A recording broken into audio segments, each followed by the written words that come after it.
Adrien Carton de Viard est l'un des soldats les plus extraordinaires de l'histoire, un homme dont la vie ressemble au scénario d'un roman d'aventure. Né le 5 mai 1880 à Bruxelles, en Belgique, il venait d'une riche famille aristocratique. Cependant, les premières années d'Adrien n'étaient pas tout à fait idylliques. Sa mère est tragiquement décédée lorsqu'il n'avait que 6 ans, laissant son père, Léon Carton de Viard, s'occuper de lui. Pour lui assurer la meilleure éducation, son père l'envoya en Angleterre, où Adrien fréquenta une série d'internats prestigieux. Bien qu'il ait grandi dans un environnement catholique strict, le jeune Adrien n'était pas du genre à suivre les règles. Il était agité, rebelle et bien plus intéressé par l'aventure que par les études. Adrien finit par s'inscrire à l'université d'Oxford, où son père espérait qu'il poursuivrait une carrière respectable en droit. Mais à ce moment-là, Adrien avait d'autres projets. Animé par un esprit intrépide et une soif d'action, il quitta l'université et, à l'âge de 19 ans, se créa une fausse identité britannique pour pouvoir rejoindre l'armée royale et partir combattre lors de la Seconde Guerre des Boers, en Afrique du Sud. Son père était furieux, mais Adrien était déjà sur le champ de bataille, lançant une carrière militaire qui allait durer plus de 4 décennies. Lors de son premier engagement, il fut blessé à l'estomac et à l'aine, mais ce n'était que le début. Au moment où la Première Guerre mondiale éclata, il était prêt à retourner au combat. Il servit dans les tranchées sur le front occidental, où il se construisit une réputation de leader intrépide. Pendant la bataille de la Somme, il fut touché au visage, perdant ainsi son œil gauche, et plus tard, sa main fut arrachée par une explosion. Lorsque les médecins refusèrent d'amputer ses doigts broyés, Carton de Viard prit les choses en main, littéralement, et les arracha lui-même.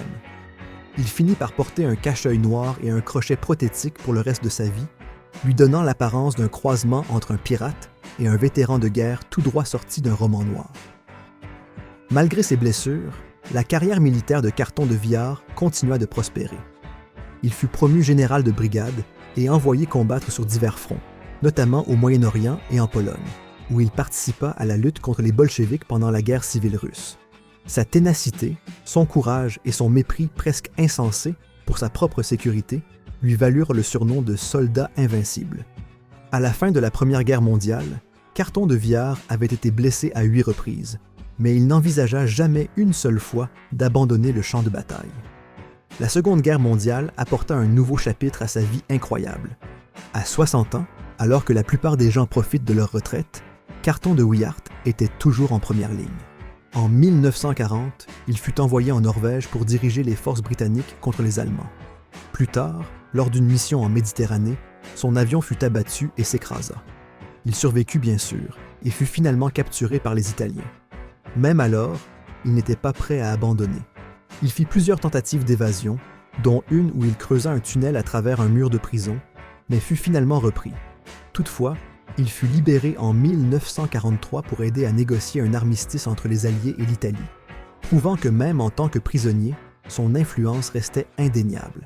Après la guerre, Carton de Viard fut nommé diplomate en Chine, où il fut témoin direct de la guerre civile chinoise. Enfin, après des décennies de service, il prit sa retraite en 1947 et écrivit son autobiographie, judicieusement intitulée « Happy Odyssey », Joyeuse Odyssée. C'est un récit étonnamment optimiste d'un homme qui a été blessé, explosé et même survécu à un crash aérien. Il passa ses dernières années dans une paix relative et décéda en 1963 à l'âge de 83 ans. Pour un homme qui avait vécu une vie pleine de dangers, il est presque miraculeux qu'il soit mort de cause naturelle. Adrien Carton de Viard était un soldat, un aventurier, et surtout un esprit indomptable qui refusa de laisser quoi que ce soit, balles, bombes ou amputations, l'arrêter.